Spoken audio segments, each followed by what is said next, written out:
Hi everyone, welcome to the Back 40 Feet where we talk about suburban, urban, and patio gardening, and it's harvest time here in the Back 40.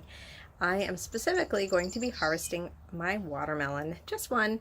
I have a couple more going, but let's kind of talk about how do you know your watermelon's ripe. What you can do is a knock test, so I kind of hit it and see if it sounds hollow, and it starts to sound hollow. That's a good time to pick it.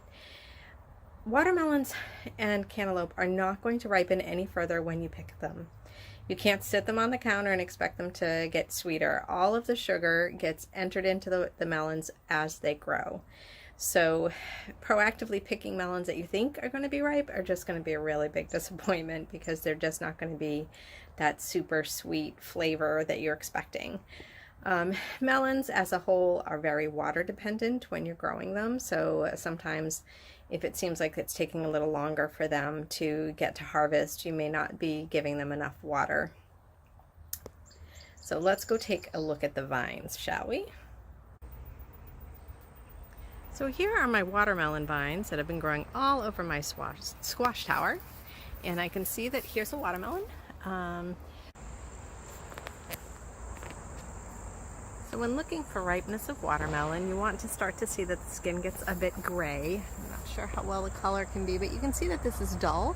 So it's telling me that the watermelon is getting ready to be picked. But the other way to tell is if you look here, falling up the stem, there's these little tendrils that are right next to the vine, right next to the fruit. And you can see that this is starting to dry up, except that it's still nice and green. But if you compare it to like this tendril here, which is very green.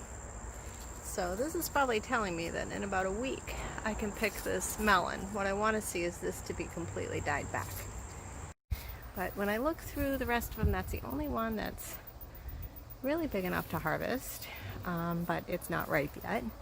And then when I look in, I can see sort of some little tiny ones coming, so probably in the next week or two I'll start to have some that are about that size.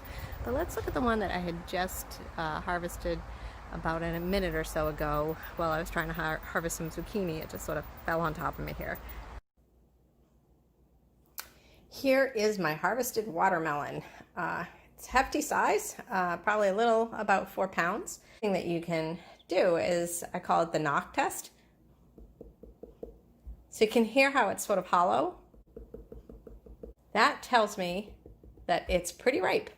And I'm super excited that the groundhog didn't get it, and this is going into dinner tonight.